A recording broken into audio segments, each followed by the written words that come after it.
Who should he start and sit based on the matchups of the late games on the Week 5 NFL schedule in fantasy football? It's time to find out right now as another edition of Locked On Fantasy Football begins right here. You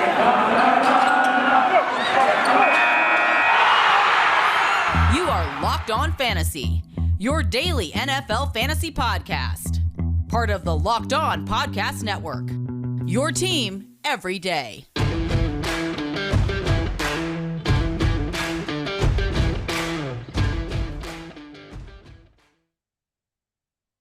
Greetings, everyone, and welcome to another edition of the Locked On Fantasy Football Podcast. As usual, I'm your host, Vinnie Iyer. When I'm not doing this, I'm writing about NFL and fantasy football for sportingnews.com. Check out the site now. We got you taken care of. The picks straight up, picks against the spread, sleepers and busts, as well as my signature column every week. Start 'em, sit 'em there for Week 5. We also look at a particular game here, Rams-Seahawks, a very deep dive into the first game of the week on Thursday Night Football. We broke that game down as well as 7 other of the early games through the 1 p.m. Eastern Time window, including our London game between the Jets and the Falcons. You can check that out. That was our Matchup Wednesday show. This is the back half, the sequel to that. So we'll get through the back half of the games all the way through the Bills and Chiefs, marquee, high-scoring Sunday night game, we hope. And then the Colts-Ravens to wrap things up here on Monday Night Football. So a lot of good stuff to talk about. We got to dive into it and break down those 8 back half games here in a moment. Thanks for making Locked On Fantasy Football your first listen every day. We are free and available on all platforms. All right, we'll pick up where we left off with a good one here. The Packers going to the Bengals. Both teams are 3-1. The Packers are slight favorites in this one, 3-point favorites. The over-under is 51.5. That's good news. That means we're going to get some scoring from both sides. Let's start with the Packers because they're the easier side here. Aaron Rodgers, the Bengals secondary at Chidobe Awuzie could be missing a game. They also had Trey Waynes miss games earlier, but their secondary is questionable. I know they have Trey Hendrickson in the pass rush, and the Packers are dealing with a couple of injuries up front. Elgin Jenkins at left tackle, as well as Josh Myers, their rookie center. So we'll see how that plays out. If that affects the game much. It didn't really become a factor last week against that Steelers pass rush. We know Aaron Rodgers gets through the ball and all that. So I wouldn't worry too much about it. The matchup is really good here. So Devontae Adams, really nice spot for him as an elite wide receiver one per usual. Aaron Jones is still battling a bit of an injury there, but he's fine. We saw A.J. Dillon get a few extra carries, but part of that was the game script last week where they were all over the Steelers. Steelers really didn't have a shot in that one. So this one, we expect it to be a lot closer. It is on the road here for the Packers. So I wouldn't want to look at flexing Dillon this week, but I would trust Aaron Jones to have his normal role. So the principles we know, the two Aarons, Rodgers and Jones, Adams always near the top of their rankings at their particular position. Now, do we extend? I'm not going to Robert Tonyan. They're just not throwing the ball enough. Do we look at Randall Cobb? Maybe someone will come through. It's just hard to know who's going to be the next person there. Al Lazard could be the guy. He's disappeared here despite having Marquez Valdes-Scantling on IR with a hamstring injury. So there's all kinds of things we look at here with the Packers and really breaking them down here for you. They do have a lot of weapons. It's just incredibly hard to trust what they're going to be doing there beyond their principles here, and that's Rodgers, Adams, and Jones for the most part. Jones, we know, can also be a big factor in the passing game when needed. Now, on the Bengals side of things, T. Higgins looks like he'll return from a shoulder injury. He needed the one game plus the short week to recover, so limited practice early, but I expect him to play. Big loss for the Packers defense is Jair Alexander. So they don't have their shutdown corner. That helps things for Jamar Chase, and it trickles down, right? Because Kevin King is also a little bit banged up there for the Packers, so that's good news for Higgins and Chase on the outside, as well as Tyler Boyd in the slot where the Packers are a bit thin there. So, yeah, start all your Bengals receivers in order. That's how we look at them. Looking at wide receiver 1-2 borderline with both Chase and Higgins, assuming Higgins plays, and Tyler Boyd right in there, a solid wide receiver 3 production. I also think the Bengals are going to throw a little bit more this week with Joe Mixon. Day-to-day with an ankle injury. He hasn't practiced early. The week doesn't look good. It's Samaje Perine, but I'm a little bit concerned that the game script could go negatively here, where it's Chris Evans, the rookie, because he's a little slightly better pass catcher here. So I think it's going to be more of a committee approach. Piron is going to get a majority of the touches, and the key ones maybe near the goal line to replace Mixon if those situations would arise. But when you look at this overall, I think you're looking at a pass-happy game, no matter how you look at it, for Joe Burrow, either by not having the running game reliable or just the nature of the matchup, not worrying about any really dominant corners, anything to stop his wide receiver. So they're going to spread it, be aggressive, get all those three guys involved. I love Joe Burrow this week. He's going to crush it. So good matchup overall for all the principles that you're looking for in fantasy football, except we're not playing the defenses. We tried to stream both of these teams last week. A little bit more success with the Packers against the Steelers and the Bengals against the Jaguars, but not in this matchup with those two fine quarterbacks. Aaron Rodgers has been the class of this league for a long time. Joe Burrow is getting there, and it's a good game for the Packers to be tested. I think the Packers will ultimately win and cover that 3 spread, basically a negligible amount there. So I do like them to play well, but I think there are going to be a lot of points in this game for sure to live up to those shootout expectations. All right, we'll go to the next game, which won't be a shootout. This has got 12 points less. 39.5 is the over-under. The Patriots are 8.5-point road favorites at the Texans. So interesting battle here. Nick Caserio is kind of the guy making the personnel decisions for Houston. And he worked for Bill Belichick in New England. We know all that. The personnel, however, in Houston is really bad at this point. The Patriots looking better. If you need to stream Mac Jones again, 250-2. He shredded a pretty good pass defense that was dwindling last week because of injuries. The Texans are a mess to begin with. So I do like Jones being pretty productive in this game. They're not going to have to throw a lot. They'll probably go back to their game plan. They abandoned that against the Bucs just because the matchup wasn't worth it. But Damien Harris should get back on track in this one for sure. He's a strong RB2. I like Jacoby Myers. If I'm going to start any of the Patriots receivers, I'm going with the guy that's easy, the throw over the middle, short passes there, and that's Myers. He's not going to get you a touchdown because he never scores, but definitely he's the play over Nelson Aguilar and Kendrick Bourne if you're looking for a wide receiver 3 or flex from the Patriots. At tight end, I think you can look at Jonnu Smith and Hunter Henry. They both scored last week. They used them properly. So a lot of that could happen. Get them out there, run blocking for Damien Harris, slide out in the red zone, score a touchdown. So it would not surprise me again if the 2 touchdowns that Jones throws this week are 1 each to Smith and Henry, or maybe one of those guys goes off for a couple, which would be interesting to see. But I think, they're a little bit more in their groove with their situation at tight end here and the way they want to use them. Again, that's where I'm going, mainly Harris and Myers. And if you really need the tight ends, you can go there in that direction as well. The matchup is just too good for Jones and this Patriots offense here. Following a pretty good performance against the Buccaneers. Again, that was a tougher defense than you think. I know they're depleted in the secondary, but the Texans just kind of worthless hole all around there on that side of the ball. For the Texans, we'll just hope we get the best out of Brandon Cooks. The running game has just been completely demolished here between Mark Ingram and David Johnson and Philip Lindsay. There's nothing to see there. Davis Mills has looked awful. The Patriots defense can kill it this week. So bad matchup for them last week. They still look pretty good against the Buccaneers, even though they didn't force a lot of any turnovers or get a lot of sacks. So they're going to play really well against the Texans and Davis Mills. It's a rookie quarterback versus Bill Belichick.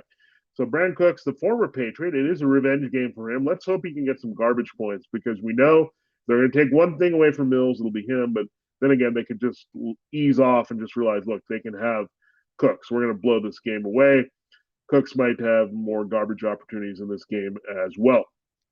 All right, so those are the first 2 games we're going to talk about in the back half of the schedule here on Week 5. We still have 6 more to talk about all the way through Monday Night Football. This episode is brought to you by RockAuto.com. With the ever-increasing numbers of makes and models, it's now possible for your local chain auto parts store to stock all the parts you need.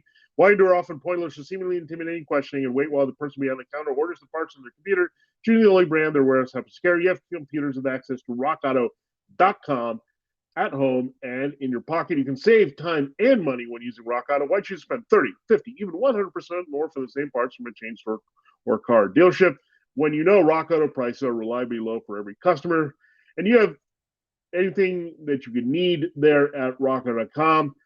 Brake parts, tail lamps, motor oil, and even new carpet.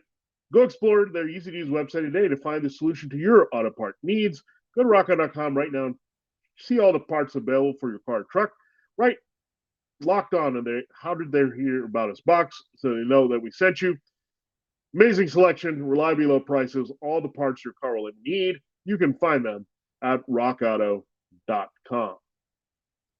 Thanks again for making Locked On Fantasy Football your first listen every day. We are free available on all platforms, and we have to continue the show looking at more games from week number 5. This one's intriguing. The Bears are at the Raiders. 5.5. The Raiders are favored by. They just lost last week to the Chargers to fall to 3-1. The Bears are 2-2. The over-under is 44.5. We found out before this broadcast or recording, whatever you want to call it, that Justin Fields is going to be starting for the rest of the season. So no more dance by Matt Nagy. Andy Dalton is healthy enough to play, but it is Justin Fields' team. Finally, no question about it. We can just be happy and roll on with that. So good matchup for him this week. Their good win last week against the Lions. Did struggle a little bit, and they had David Montgomery do things on the ground. But Montgomery's not going to be available. It's going to be Damien Williams. Great plug and play there. Williams has looked good and scored and done some important things. We know he was a super sub with the Chiefs. He can do that again with the Bears, with Matt Nagy's system very familiar, dating back to Andy Reid. So, yeah, it's Justin Fields. I like to rebound here. And, again, he could make some mistakes, but we definitely like his chances here with Allen Robinson is going to get a little bit more warmed up. Darnell Mooney, that connection is real. So Darnell Mooney, I like as wide receiver 3 this week. Allen Robinson, reluctantly also playing as a wide receiver 3. You've got to see a little bit more chemistry between him and Fields. But if things are open up, Mooney and the Raiders defense might have some pressure against him. But let's see some running from Justin Fields as well to open things up, extend plays, get the ball downfield. But we're fine with Fields and Mooney, so Mooney has to clock in as wide receiver 3 in this particular matchup. The Raiders' corners are banged up. Trayvon Mullen Jr., Damon Arnett, Nate Hobbs a little hobbled as well. So all the way through the nickel package, there's something to be had there. So good news for Robinson and Mooney as wide receiver 3s. That's all we can go with, not knowing exactly what they're going to do with Fields.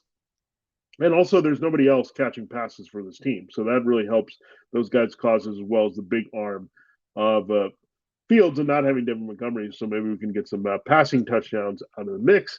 And Damien Williams, a fine plug and play as an RB2 replacing Montgomery this week. You're not going to play the Bears defense on the road against the Raiders, who can be a lot better at home scoring points. Raiders defense has some appeal again because you can get some sacks and maybe a turnover despite Fields playing well and producing in other areas. Now, for the Raiders, this pass defense is pretty tough for the Bears, but I think Derek Carr can navigate it pretty well. Khalil Mack has a revenge game.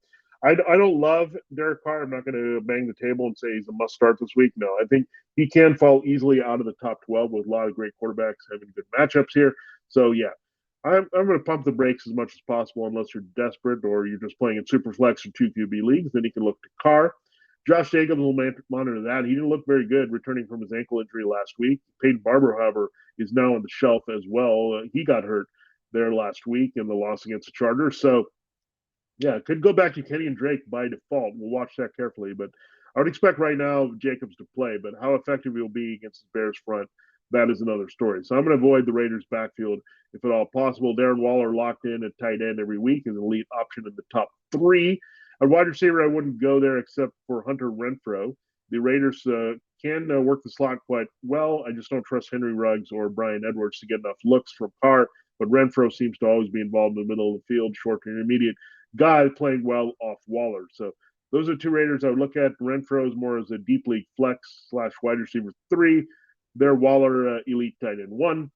And Derek Carr, if you need him, I think you play him in deeper leagues, but not in shallow leagues, not at all here this week. And don't forget about that. Raiders defense have an impact, and watch out for that backfield between Jacobs, Barber, and Drake going into this game. The next game we'll talk about is the Browns-Chargers. The Chargers actually 2-point home favorites in this one. Both teams are 3-1. 46.5 is the over-under. Now, with this game, with the Browns, I think they're going to be all about the running backs, but they always are about the running backs. Baker Mayfield really struggling to get things downfield. This Chargers secondary playing fantastic. May get Chris Harris Jr. at full speed this week, on top of having Michael Davis and the rookie Asante Samuel Jr. on the outside. He's playing really well here. Chargers are pretty good, we know, at safety with Derwin James, but they give up some numbers to the tight end there. So that's all I'm looking for. Austin Hooper in deeper leagues, you look there. Odell is just not a guy I can trust against this secondary. You saw a big opportunity last week. He squandered that. Something is off just with him and Baker Mayfield. So not looking at Mayfield or Beckham in this one. I think it's all about Chubb and Hunt. They've been a great duo here. Chargers really vulnerable against the run. That's how you attack them most. You don't try to put it up in the air against Joey Bosa and their pass rush and the secondary players I kind of mentioned there. So again, Browns have to win on the ground this week, and that's what I expect.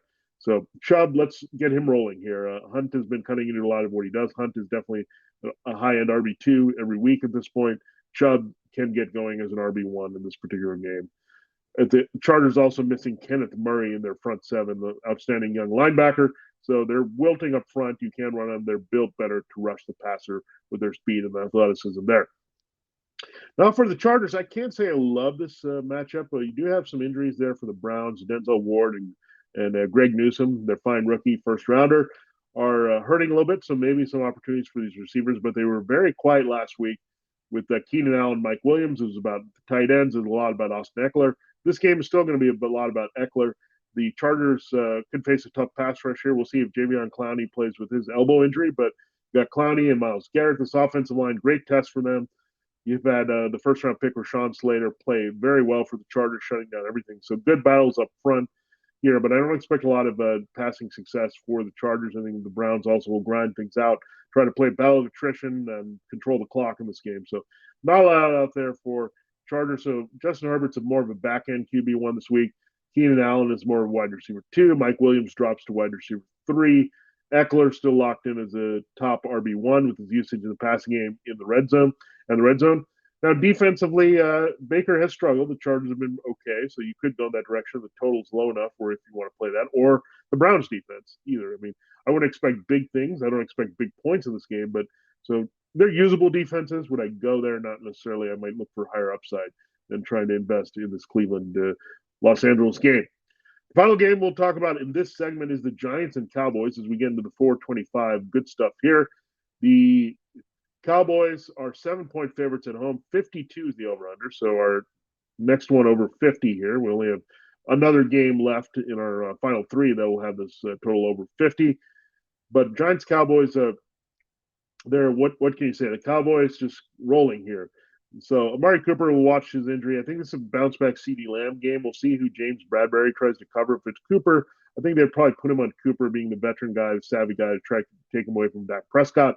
That would certainly help CeeDee Lamb. Now, if Cooper, for some reason, the hamstring becomes an issue and doesn't play, then CD is probably going to see a lot of James Bradbury. That's not good here for his chances. So we want to see them warm up. But Dalton Schultz, I really like. He's getting it done at tight end. The Giants are pretty giving at that position. They lost Blake Martinez at inside linebacker. Also, Jabril Peppers at safety is banged up here. So middle of the field open a little there. So Dalton Schultz is going to be targeted quite a bit and used well in the red zone here for Dak Prescott. Prescott locked in as a top half QB1 this week. And Amari Cooper still looking at him as wide receiver 2 and CeeDee Lamb. That's how you have to look at him at this point because we know they can go off at any time. And don't be too afraid of Bradbury. They can move these guys around and scheme them open pretty well. Now, the backfield, we'll look at Ezekiel Elliott. He's dealing with some knee soreness. So he's been kept out of practice early in the week. We'll see if he gets in a limited session at some point. Thursday or Friday. If that's the case, then Ezekiel Elliott is fully in your lineup. Now, a lot of you, I think, if you followed my advice, you got Tony Pollard behind Ezekiel Elliott. Maybe it was frustrating when both those guys were going off in week 2 together. But when you look at the situation, it might actually help. If you've got Pollard or Elliott, if one guy misses the game, it's really going to help your chances to put up big, big numbers here. Elliott's already been doing it. I would say right now it's precautionary the way they've treated it and talked about it there around Dallas, so nothing to panic about yet, but yet another reason why you should invest premium draft capital on a handcuff here, that especially as clear-cut as Pollard is here for the Cowboys. So again, Zeke plays, he's at home, he's money in the bank as an RB1 there, and if Zeke doesn't play, Tony Pollard, plug and play him RB1, money in the bank there. That's how well this Cowboys offense is playing here for sure in 2021. If you want the defense, think about it. But Daniel Jones not turning over the ball like he once did here. But they've got Trayvon Diggs, playmakers, Michael Parsons. Cowboys can still get you the numbers you need there. Now, the Giants can also get you numbers. It's a 52 over-under. So and it's a touchdown spread here. So Daniel Jones, yeah, you can play him. A lot of garbage time opportunities. It didn't really matter to Daniel Jones that Sterling Shepard and Darius Slayton were there. He made it work with Kadarius Toney and Kenny Golladay going over 100 yards. And don't forget about John Ross making big plays as well. So good committee approach by the Giants, finding other wide receivers to play specific roles. It really came through nicely for Jones. Jones is playing really well. Jones is a guy that I'm looking at as a QB1 this week for sure. And you look at Saquon Barkley, he's rolling. He's an RB1. The volume is there. And getting it done in the receiving game as well as the rushing game, scoring touchdowns. We love to see that from Saquon. So RB1 for him in the higher end. Jones backdoor QB1. And wide receiver, I think you could look at Kenny Golladay, but I think Kenny Golladay, his size could actually hurt him a little bit against Trayvon Diggs. So last week, I think what happened was you had DJ Moore. He's a guy that you can move around and scheme and a little bit smaller. Bigger wide receivers, we saw what happened with Mike Evans in week one. Trayvon Diggs really handled him pretty well. So that could really give problems to Golladay. So I'm not sure if I'm forcing Golladay into this lineup this week if I have better alternatives where he should at wide receiver. So, yeah, with them, Saquon, Daniel Jones there for sure. Golladay, I think, could be wide receiver 3, but not too much. I'm not going to Evan Ingram. I'm not trusting Kadarius Toney or anyone else in this receiving core. The Giants defense are keeping them parked on the bench. All right, we will get through 3 more games here in our final segment, but we got to remind you, we're back and better than ever, and all eyes are on the gridiron as teams are back for another football season. As always, BetOnline is your number one spot for all the pro and college football action of the season. With the new updated site interface, even more odds, props, and contests, BetOnline continues to be the number one source for everything football. Head to the website or use a mobile device to sign today. Receive a 50% welcome bonus to your first deposit. Don't forget to use the promo code LOCKEDON to receive your bonus from football, basketball, boxing, right down to your favorite Vegas casino games. Don't wait to take advantage of all the amazing offers available for the 2021 season. BetOnline is the fastest and easiest way to bet on all your favorite sports. BetOnline, where the game starts. All right, 3 more games to talk about. 1 more in this 425 window that we really like. The 49ers are 5-point underdogs going to play Arizona. The Cardinals, the total is 50 here, so pretty nice, healthy total, but not maybe as high as we'd expect. Part of it is Trey Lance and the volatility and not knowing. But it looks like Jimmy Garoppolo is going to miss the game with his calf injury. So I think Kyle Shanahan was trying to keep it under wraps, but looks like Trey Lance will get his first start here against the Cardinals. So we'll see what he can do. But we know he already has a high running floor, and he's got some weapons here. So we want to see what Trey Lance can do. Let's let him loose. Let's go. See what we can get out of this rookie. We've been hyping him as a guy like Justin Fields, and Fields also becoming full-time starter at the same time. So interesting week. We'll see how those guys play out. We'll watch them closely.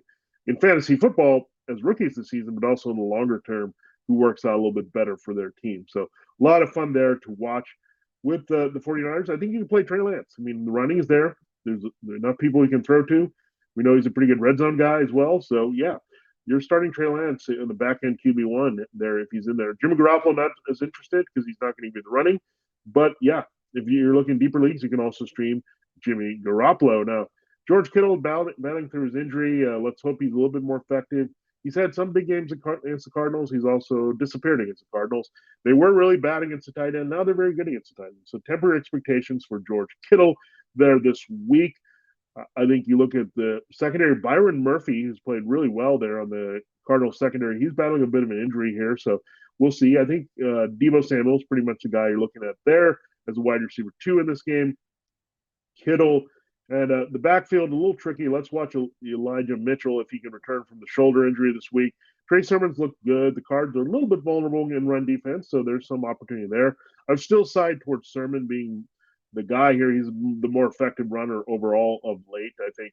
Really, that's why they drafted him ahead of Mitchell in the first place. They're already second guessing. It's kind of like a fantasy football manager taking a guy in the 10th round that is okay, he's pretty decent, but we drafted this guy much later. You can't regret that too much early there. So the 2 Trays, Sermon and Lance, I like that combination here. I think the 49ers are going to keep the game competitive and close. That's going to keep the running game relevant here with Sermon, unlike last week. So good stuff overall here. And Lance is going to be very productive, I think, just by piecing together rushing and just enough passing here with the weapons he has. And look, it could be just his running and Deebo and a little bit of Kittle, and he'll be fine in fantasy football here. let's look at the Cardinals here. Kyler Murray locked in as maybe the top QB on the board this week, but he's just rolling here. Now, DeAndre Hopkins looks like he's over the ribs injury, so he'll be fully healthy to attack this 49ers secondary where more people get hurt. K'Wan Williams was on the shelf last week here. They're just desperate on the back end. So, yeah, I like DeAndre Hopkins. Now, the other receiver, it's pick your poison. I don't know who's going to get it done. Max Williams, their tight end, is battling a bit of an injury as well. So, again, I can't tell you right now if it's going to be attacking more downfield AJ Green. The 49ers have been vulnerable on the outside, so there's that. It could be the slot and maybe get Christian Kirk or Rondell Moore involved in different ways. So it's just very hard to predict where Cliff Kingsbury will dictate the action here with his offense. But I think beyond all that, they're also looking at the running game. Let's watch Chase Edmonds battling a bit of a shoulder injury. Let's hope he can go. If not, James Conner would see a significant role and maybe be a borderline RB1 with his usage in this game for the Cardinals. So something to watch there. Always handcuff your backs.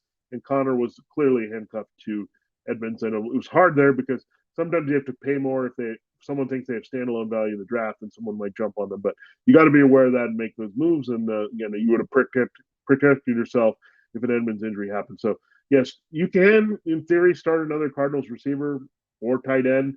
It's just hard to know where they're going to go in a particular week. And the 49ers have given them myriad possibilities to exploit here all over the field for Kyler Murray this week.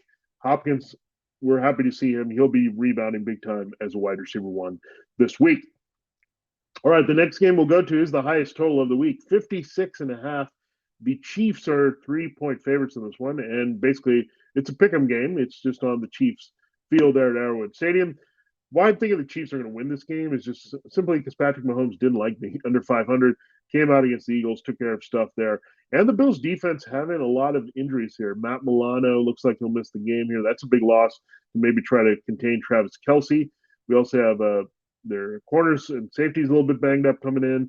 Greg Rousseau, their fine pass rusher, the rookie from Miami, is a little bit hurting as well. So the Bills enduring some defensive injuries at the absolute wrong time. That opens things up for Tyreek Hill and Travis Kelce to have both the games at the same time. We needed that from Hill. We needed Kelce to get back on track. I think both of those things happened this week. So, again, don't be worried about the Bills' structure there with their secondary. Tyreek Hill, you drop him a little bit, but still elite wide receiver one this week. You look at Travis Kelce, he'll rebound big time as well at tight end here to give you the typical week, especially with Milano out there. And playing at home, Travis Kelce really smashes it. So, yeah, the principle's there. Josh Gordon, I'm going to answer the question now. No, you got to see what he's going to do, see how they use him. They still have Mecole Hardman, some of these other guys. They just simply can't get a peripheral third option going behind Hill and Kelce, and sometimes they don't need to. And I think, again, how I've explained that is that their third option is really the running game with Clyde Edwards-Helaire also passing to him and getting quick passes there. And that's going to also help Edwards-Helaire not having to deal with Milano. This Bills run defense is pretty tough. I don't think Edwards-Helaire is going to get his numbers that way, but maybe a few receptions get open that way to be a decent day. But I think he drops down from RB2 to flex this week. There with the Chiefs, I'm not going elsewhere with Darrell Williams or any other receivers, especially Gordon complicating things. But don't throw Gordon out there. We don't know how many snaps he's going to get. I know there's a lot of buzz about him and what he can do here with Patrick Mahomes, but he's also on the other side of 30. It's been a while since he's really been in the NFL yet again. So, again, Josh Gordon, just avoid if you can. Really avoid altogether thinking about Josh Gordon, and unless you're really desperate in a deep league here in 2021. Now, the Bills side of things, they're involving a lot more people in their offense, but I think the main parts are going to be Stephon Diggs. Now the running game with Zach Moss. So Zach Moss and Devin Singletary are appealing in this one because the Chiefs' run defense is that bad. Moss is the preferred play there as an RB2 or flex. And in deep leagues, you can look at Singletary in those formats as well. Again, Stephon Diggs can totally crush the Chiefs secondary here if the injuries continue, including Charvarius Ward at quarterback. So love Stephon Diggs this week to keep it rolling here. Emmanuel Sanders as well can make some big plays there. Former Bronco, he's seen the Chiefs plenty of times and burned them over the years. So I think outside receivers are going to do work here for the Bills. And not a lot of Cole Beasley, but I also like Dawson Knox because he's that field stretcher down the seam here for Buffalo. So Dawson Knox comes in as a back-end tight end one for me this week. Diggs among the few rare wide receiver ones per usual. Emmanuel Sanders as a sneaky wide receiver 3 play this week as they spread the field and work it. And Zach Moss, RB2, and Devin Singletary, flex. When you look at it, not going to play either defense in this game either. With the Bills have played well, but they've also played some shoddy quarterbacks, including Davis Mills and Taylor Heineke and Jacoby Brissett. They're not going to have another shutout against Mahomes. You can avoid that, and they're not going to be enough to give you the points here this week. All right, the final game we'll talk about, the Colts and the Ravens. The Ravens are 7-point favorites. The Colts used to play in Baltimore. The Ravens play there now, so always an emotional night there in Charm City. 46.5 is the over-under. 7 is, again, touchdown spread there for the Ravens with an extra point. All right, I like the Ravens a lot. They're finding their groove here, being less reliant on the running game. That's the real question mark. I think they'll still go to Latavius Murray there as lead back. Tyson Williams has done enough to be in the doghouse here. We'll see if they activate Le'Veon Bell. That would be an interesting twist here. But, yeah, for now, Latavius Murray has to be your plug-and-play RB2, given how well the Ravens run the ball with Lamar Jackson. Lamar Jackson, I think we've been waiting for that big Lamar Jackson game. I think it comes here, potentially here on Monday night. It's prime time under lights. He usually does really well in these situations. The Colts' pass defense has enough holes in it. The Ravens are being very aggressive and throwing downfield with him. Marquise Brown and others, Mark Andrews, could be finally a chance to get him rolling with a big game that we've been waiting for a tight end. So Lamar, elite QB1, Mark Andrews, elite option there at tight end this week as usual. Again, running backs, start Murray if you need him, but you can't go anywhere else here with the Ravens. We'll see elsewhere. The wide receivers are a little bit hit or miss here between Sammy Watkins, James Prochet, Devin Duvernay. Some of these other guys they have just not buying into. But Hollywood Brown, Andrews, and Jackson going there. And if you need Murray, you can go there as well. You can also play the Ravens defense. They get the primetime bump at night. The Colts offensive line still a bit banged up here. So, again, Ravens have some opportunity for sacks. Good young pass rushers, pretty decent secondary. So, yeah, Ravens at night, good play here defensively. Now, on the other side, avoid the Colts defense. Carson Wentz, if you're in deeper leagues, you could do a lot worse than Carson Wentz, but more super flex 2 QB, that's where we're playing him. I think he's going to have a good stretch coming up with the Texans around the corner here, but this one is about a middle-of-the-road matchup here for him there. So not going to go with Wentz in this particular matchup this week. Then we're looking at Jonathan Taylor. He's locked in. The Ravens front, a little bit worn down, getting a little older there. So it's going to be a lot of Jonathan Taylor to take pressure off Wentz.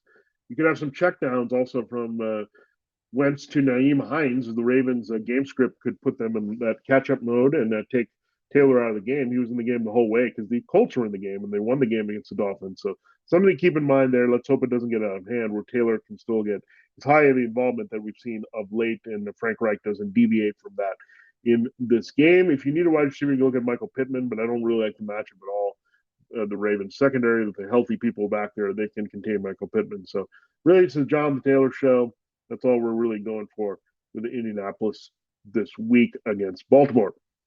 All right, that wraps up our look at the back half games of the Week 5 schedule from a fantasy football perspective. We also did that for the front half. If you missed that, check out the show here on Locked On Fantasy Football. We're your fantasy football team every day from the Locked On Network. Thanks for making Locked On Fantasy Football your first listen every day. Now make your second listen, the Peacock and Williamson NFL show. Brian Peacock and former NFL scout Matt Williamson give you expert NFL analysis in less than 30 minutes and free available on all platforms. Again, we'll close the week tomorrow with our lineup Friday. What we do there is look at all the matchups and find the best DFS values there in DraftKings or FanDuel, whether you're playing cash games or tournaments, for the main slate over the weekend, all the injury updates you need to know. And then we'll also have our takeaways from tonight's Rams-Seahawks game there. Important things you need to know coming out of that game. So action-packed, good way to wrap up the week. Thanks so much for spending your Thursday with us and Wednesday as well. Matchup Wednesday, Matchup Thursday. For Locked On Fantasy Football, this is Vinnie Iyer. Have a great day. See you Friday.